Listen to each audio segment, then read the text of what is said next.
365 days in a year. The days that are the most magical are the days of mushroom hunting.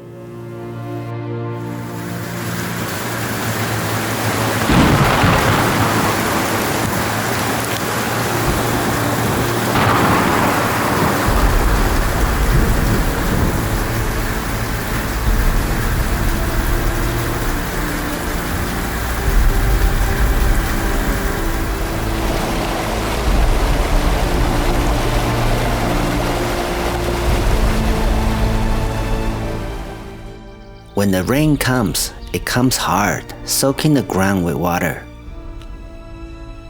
The moisture triggers an annual event of thousands of fungi into overdrive. It is an epic event as the mycelium starts to organize itself underground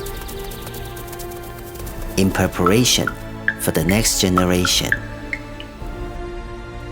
They produce mushrooms with spores to let the wind help them travel and conquer new ground.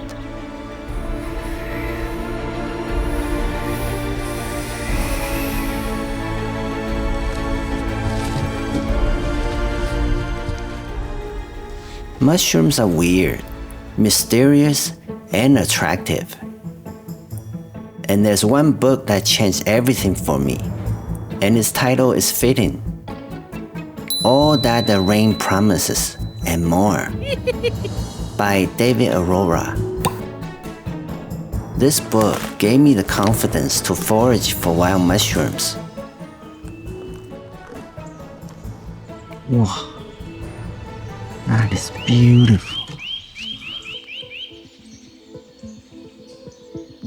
There's little one needs when mushroom hunting. Tool-wise, a pair of good shoes, a knife, and a basket are all one needs.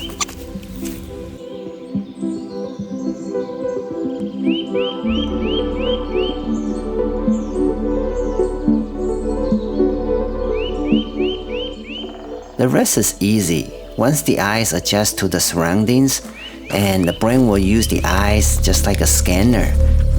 And this happens subconsciously in the background. In a way, our eyes sees it before the brain processes the data. So I often find myself doing this.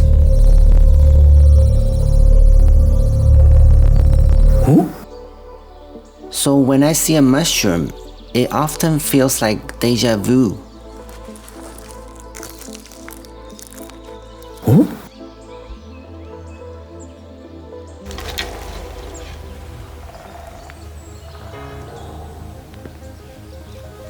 Our animal hunting instinct takes over. With some practice, one quickly develops a sense of it.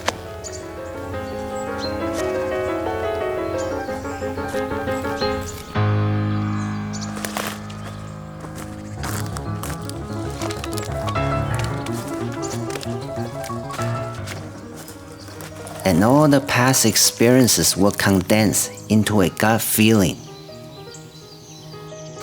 Trust this gut feeling, as it will guide the hunt. It is sometimes wrong, but it is euphoric when correct.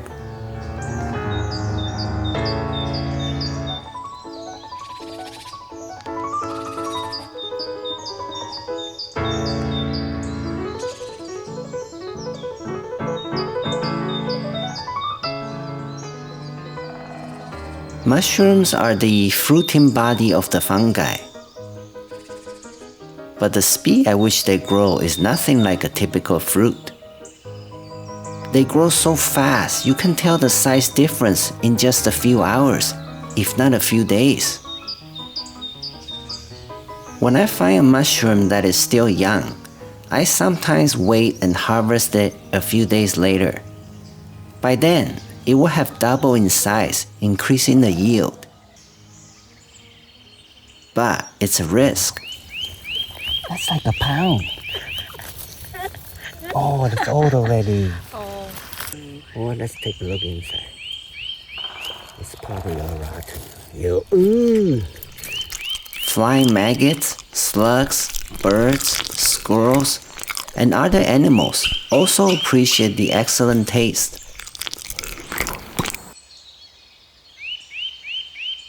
There's only a short time for harvesting, as their prime conditions only last a few days.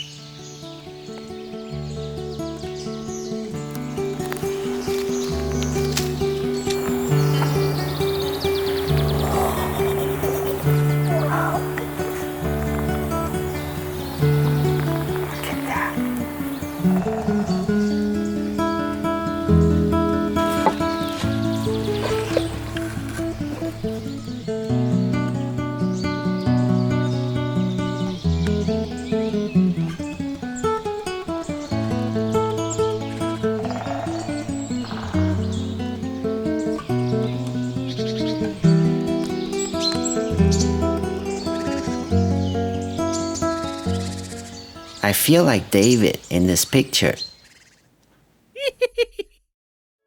These mushrooms came from an expensive underground mycelium network. They allow trees to communicate and share nutrients back and forth between each other. Collectively, they allow forests to talk to each other.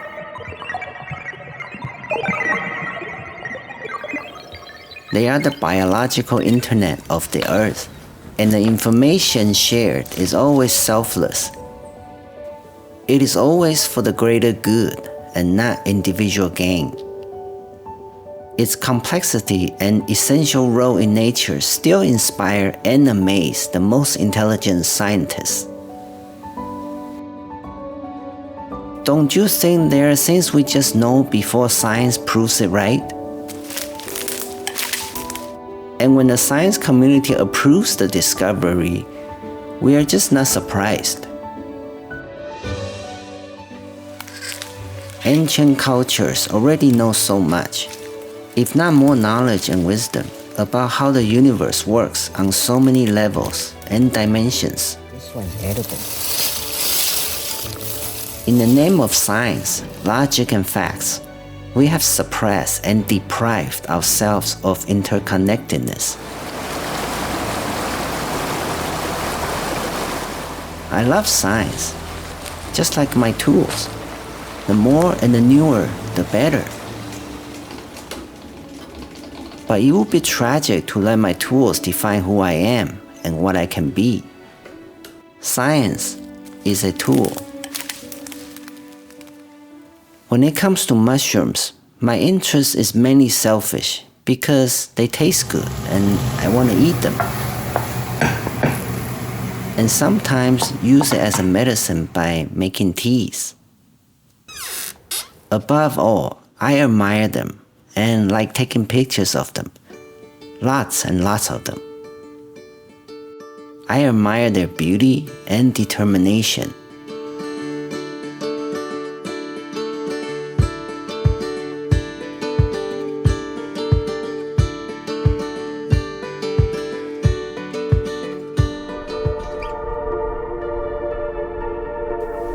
Mushrooms can be so alien looking sometimes, like in a sci-fi movie. They look like alien beings and their UFOs, which they travel in.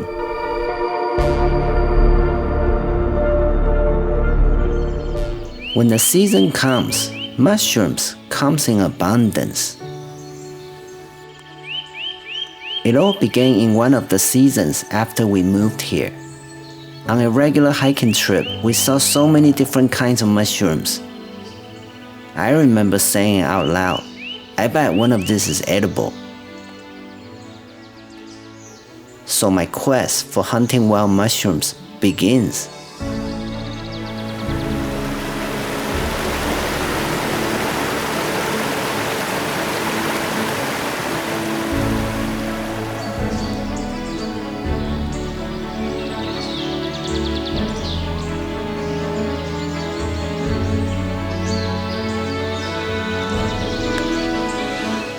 This book gave me enough courage to eat them for the first time.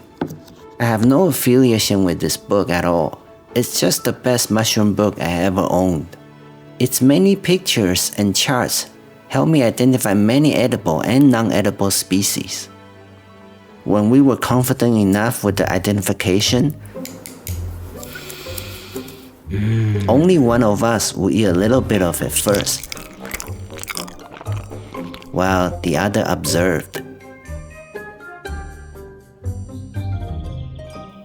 And just like that, over the past 20 years, we have identified more than a dozen edible species. Today, I continue to identify new ones, but naturally at a much slower rate, as I have already learned many local edible species. But I'm glad I spent the time to learn it early, as every year is an opportunity to hunt for these wild treats. And just like riding a bicycle, once learned, it will never be forgotten. And along the ways, we made some new friends.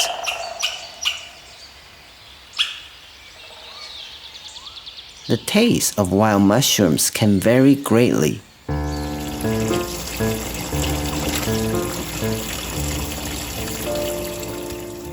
It can have a texture from crunchy, soft, and even slimy, depending on how it's cooked and the species.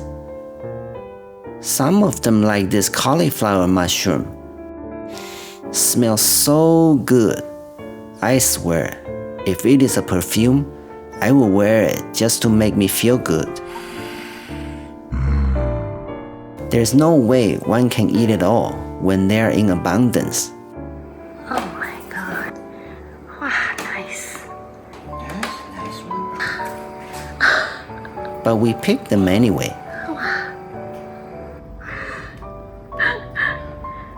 Look at this one.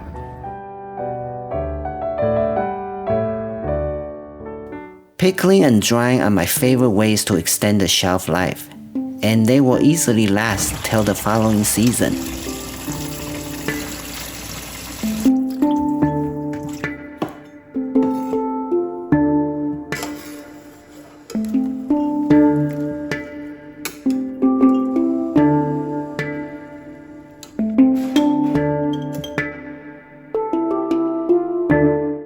I made a dehydrator with a cardboard box and a hot plate. I also built some drying racks. I like using window screen material over steel mesh, as the window screen is much easier to keep clean and release from dried mushrooms. But my favorite is to eat it while it's fresh. Oil and salt are all it needs, but I often add some parsley, garlic, and butter.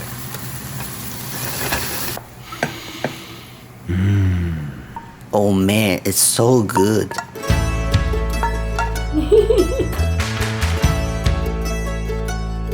Wild mushrooms are gifts from the forest, but they're only gifts for whoever learns about them and goes out and picks them. I'm grateful we can identify some of them, but there are still so many species that I wish to confirm. Please do your diligence when foraging for them. I'm not an expert and you need more than this video to go out and start picking them. But trust me, once you learn one of them, you will want to learn more, and you will only regret will be not doing it sooner. In the fall, there's no better way to feel the pulse of a forest and get an adrenaline rush than mushroom hunting.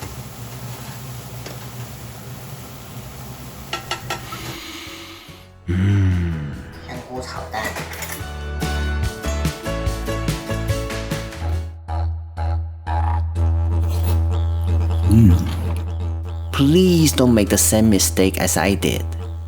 Fly eggs turn into maggots and ruin all this beautiful prime condition beliti because I left them in the fridge in a paper bag. And this is what happened in a few days. I should have dried them right away when I had the chance. And finally, if you like this video, please give me a thumbs up. It will help me tremendously.